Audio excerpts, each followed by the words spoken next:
this is what y'all all have been waiting for. The most important, this is the meat of the video.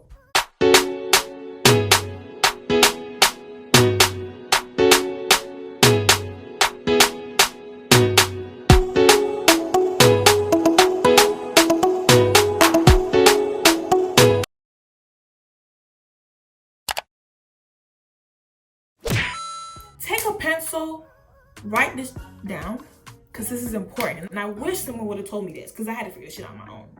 If you're looking to be a nurse, if you're looking to go to nursing school, please pay attention to this. Number one tip, well, it's not number one, but this is the first tip.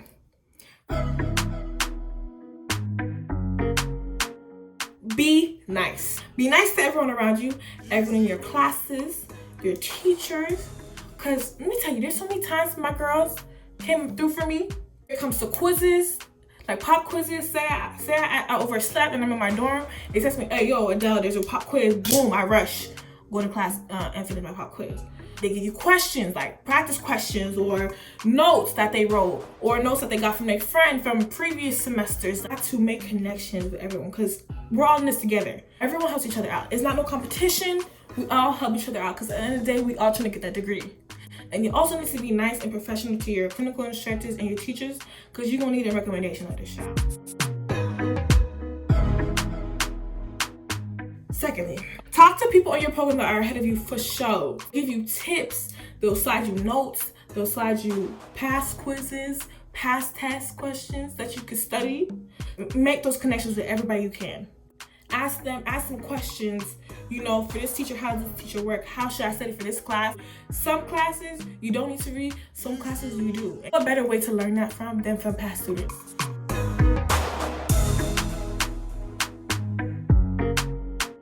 You cannot half-ass nursing school, because why would you want to half-ass nursing school? Do you want to be a half-ass nurse?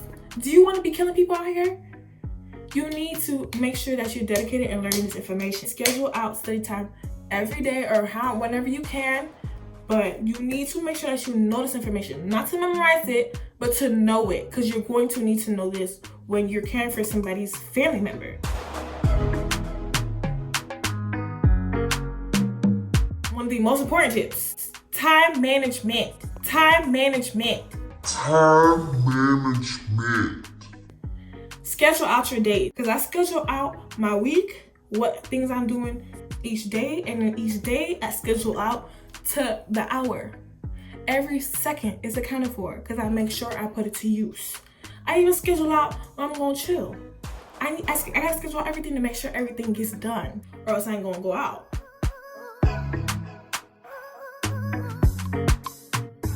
Now this is an optional tip, however, it's so helpful, y'all. Get an iPad Pro. I was looking, I'm like, why everybody got this little iPad thing? Then I got one, I'm like, yo, I should have got this just in the first semester. It's so convenient. It has everything at your tips. You could add all your textbooks, ebook on there. Then you could draw on your notes. You know, while the professor's talking in class, you physically just draw on it, you know. It's very, very convenient, very efficient. Programs like nursing, medical school, optometry school, whatever, the content is so much, you do not have time or the strength to be carrying all these textbooks, to be writing out all your notes. It wastes way too much time. Too much time writing, not enough time studying and repeating the information and making sure I understand it. Way too much. Find out your study style. Find out what's best for you. I said it's a lot of content to learn in a short amount of time, so you gotta make sure that you're learning everything. However, I'm the type of person, I can read something once or twice and just make sense out of it in my head, and then I'm able to grasp it because I just make connections in my head to make sure I understand it. The longer that you're in school, the more things just make sense to you. So I'm able to read something once or twice and I just understand it. However, if I don't understand something, I'm quick to go on Google, YouTube, whatever I gotta do to understand it. And then I understand it plus more, because it deepens your comprehension when you go to outside sources and makes you really remember. But for me, I switched it up a lot, I'm not gonna lie. I went from Quizlets, I went from handwriting. I tried just studying off the PowerPoint. Studying off just the PowerPoint, it just don't hit it. It just don't hit for me. Like, I gotta see outlines and color. That's what works for me. That's what I figured out works for me. I pay attention in class. I write whatever the teacher's saying. Like, it depends on the teacher, like I said. Because one of my teachers, most of what she says of the stuff is on the test. So in that class, I make sure I pay attention and I write down everything the teacher says on the PowerPoint. And then after that class, I go on Student, I find a packet. StuDoc is a very, very important website, y'all. Write this down, StuDoc. However, the thing is with StuDoc, you gotta upload notes before you can see other people's notes. So StuDoc, basically, you could search up what university you go to, search up that specific class, and if it's like a popular site at your school, most people are using it, so they also gotta upload their notes to see other people's notes. So make sure you have some kind of note, upload it, and then it'll allow you to see what other people posted from other years, and then you use those notes. You look at the ones that have the most likes. Those are usually the most accurate ones. So I print them out, and then after that class, I go back and everything the teacher emphasized in class, that's what I would focus on. If I feel like that StuDoc packet didn't really emphasize enough, I go in my book and I read. To be honest with y'all, I have not read a textbook since second semester. And I am in fourth semester right now, almost done with fourth semester, and I got all A's right now. I ain't read a damn page this whole semester. You gotta find what works, what's more efficient. You feel me?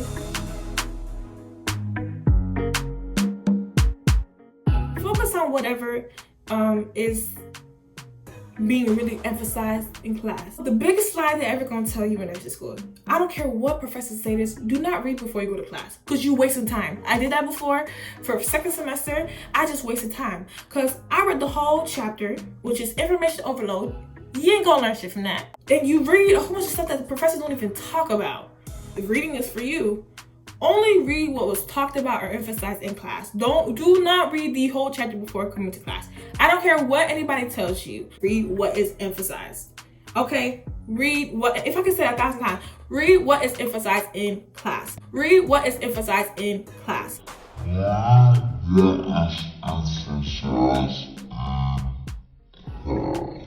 Know your teacher, know their teaching style.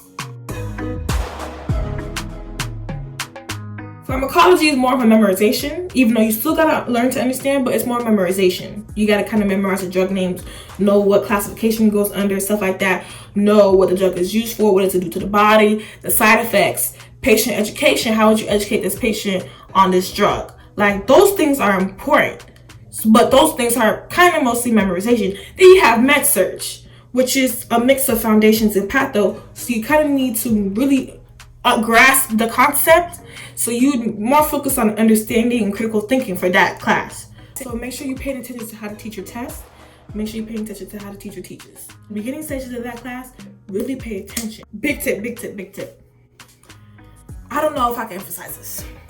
I don't know how much I can emphasize this, okay?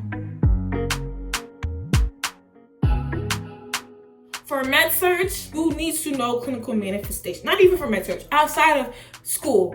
When you become a nurse, you need to know clinical manifestations of a disease.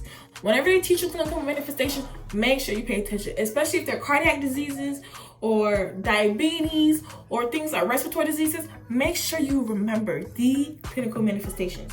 That is one of the most important things in nursing school that you got to carry on into your practice. Because this is how you're able to connect that for the test, yes, which is great, but also when you go to clinicals, you're able to link everything. So if you see a patient presenting in clinicals with JVD, with crackles, with ascites, with edema, you're able to say, hey, okay, in class I learned that CHF had the same clinical manifestations. You can't assume, because sometimes, you know, different diseases overlap with the manifestations, like the symptoms and stuff, but usually when you see things like that, you're able to recognize it. Even if they weren't diagnosed yet, you're able to call the doctor, hey doctor, I see your patient has this and this and this and that. Maybe you could try to test them for this and this and that. That's critical thinking. Learn how to manage whatever disease that you're talking about. So for an example, okay, you know, this patient has CHF. You got to keep in your head, okay, when a patient has CHF, this is this and this and this is what I'm supposed to do as a nurse to make sure that my patient is getting the best health outcomes possible. I'm gonna put my patient on fluid restrictions because they already have so many fluids. I know I'm tracking their INO, strict INO, so I'm tracking how much they're peeing, I'm tracking how much they're drinking to make sure that it matches up. You're making sure that you're giving them their diuretics. These are things that you need to know, like Everything that they teach you, you need to connect it and see, okay, how can I connect this into the nursing world? Like when I'm a real nurse, how can I connect this into making sure that I'm taking care of my patient at the best that I can? Be careful, because you gotta make sure it's also in the scope of your practice as well, because you don't want to get sued or anything. So just make sure it's in the scope of practice. Please know that questions in nursing school will not be defined after sclerosis. No, they're always going to be scenario-based, critical thinking, and NCLEX style questions. For an example of it. Okay, so your patient took diazepam. Now his respiratory rate is 5. His respiratory rate is 5 when the regular rate is 12 to 20. He's shallow breathing, he's tachycardic, his O2 stat is 91%. You gonna know, okay, so diazepam is a benzo, and a benzo, when you take too much of it, can depress your respiratory system. So, okay, I see my patient and he's barely breathing. 5 breaths a minute is barely breathing. So what can I take from that? I'll be having an overdose. So what I'm gonna do? That's the type of questions they're gonna ask you. So the answer would be, okay, I'll give them an antidote. Like I give something that offset that overdose. No, I don't know if I said it right. But those are the type of questions that they ask you. They do not ask you no simple ass questions. That's why I say it's very important that you understand. You learn to understand and apply. It takes a while to learn how to answer NCLEX style questions. It takes a while to learn how to critically think. Always pick the best answer. NCLEX always makes it a thing. They might give you 3 correct answers, but it's going to ask you what is the best answer. So always make sure that you are picking the best answer, the best thing that you can do for a patient. For example, okay, my patient's leg is broken. What is the first thing I'm going to do? And the first thing I'm going to do is put the pillow under his legs, he immobilize his legs? Or is it going to do to take vital signs? Or is it going to check the pulses on his toes? What's the most important thing? They're all correct. You know, the pillow is comfort measures. The vital signs, you always want to take vital signs. But what is most important? The most important thing is to check the pulses of his toes to make sure that he's still getting blood output. That's another problem. He might have compartment syndrome. You catch it too late and you're not paying attention, they might have to cut off his damn toes. Like, these are things that are important. You gotta learn to pick the best answer and even practically to always do the most emergent thing. What is gonna kill my patient first? That's something you always gonna hear everyone say. What is going to kill my patient first? And that's what you're gonna address first. Another tip, sharpen up your math, because they will do it to you, okay? Math is something that you can never get away from, because it's important. Like when you draw up medication, you need to know how to do math. So most of the questions they give you is usually dosage and calculation, portions, stuff like that. So you really got to sharpen up on it. So if you know you're not a good math person, make sure you're getting your help now. Conversions for sure, like converting ounces to pounds or some shit like that. You don't just focus on conversions and proportion.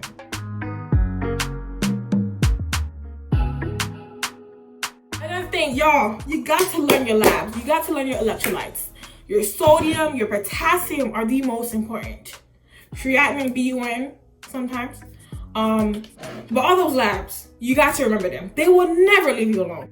If you could just give yourself a head start, go search up nursing labs that are important, and you make sure that you memorize that shit. Because you're going to need that from the time that they start testing you on it to until you retire as a nurse. You're going to need to know your nursing labs.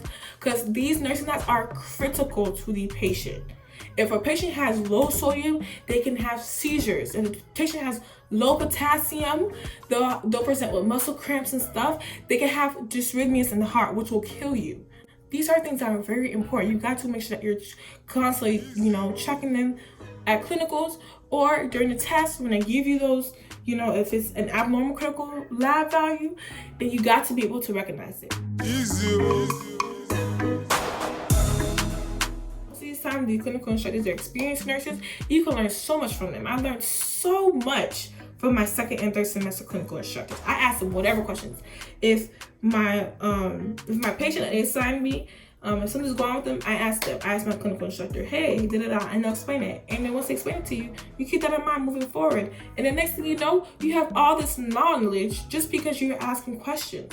So it's very important you question everything, okay? You question everything. Also, don't be afraid to ask the nurses that are at the actual hospital that you're doing clinicals at. Now, lastly, my last tip for y'all, set up time to relax and chill. Throughout your nursing school journey, make sure you set up some time to chill.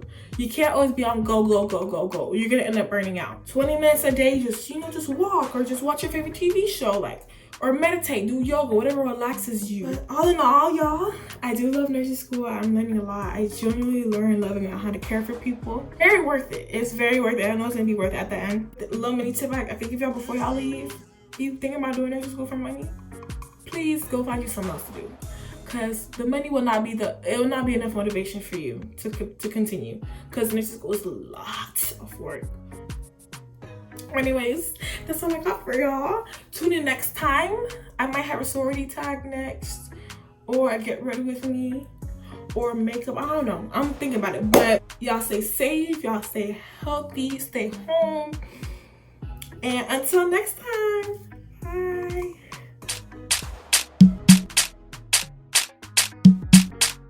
bye.